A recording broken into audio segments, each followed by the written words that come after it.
Sex differences in response to time-restricted eating, what the data shows. The historical underrepresentation of female participants in metabolic research has left critical gaps in understanding how sex influences responses to dietary interventions.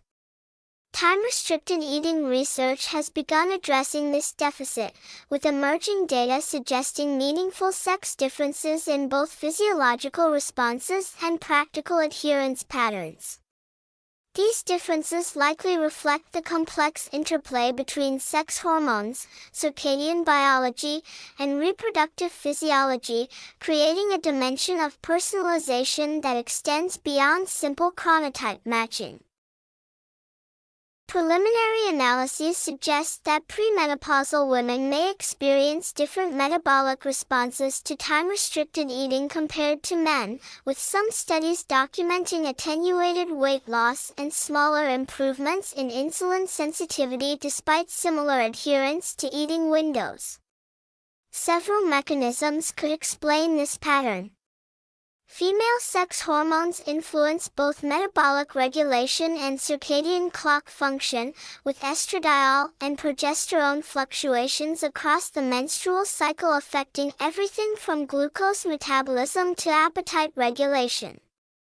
Time-restricted eating imposed without consideration of hormonal cycles may create periodic misalignment between intervention timing and metabolically optimal phases of the menstrual cycle. The reproductive implications deserve explicit consideration, particularly for women of childbearing age. Extended fasting periods and circadian disruption can affect reproductive hormone secretion, menstrual regularity, and potentially fertility, though the thresholds for these effects in the context of modest time restriction remain poorly defined. Some data suggest that very restrictive eating windows may disrupt luteal phase function or affect ovulation timing in susceptible women, raising legitimate concerns about universal application of aggressive time restriction protocols.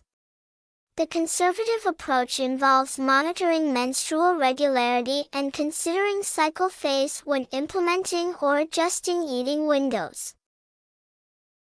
Men, while potentially showing more robust initial metabolic responses, face their own challenges. Adherence patterns differ by sex in some studies, with social and occupational factors potentially affecting sustainability differently across genders. Men may face less social pressure around communal eating but potentially more work-related barriers to maintaining consistent eating schedules. These practical considerations interact with biological differences to shape real-world outcomes in ways that controlled feeding studies may not capture. Postmenopausal women represent another distinct population, with hormonal profiles more similar to men but potentially different responses related to age and metabolic history.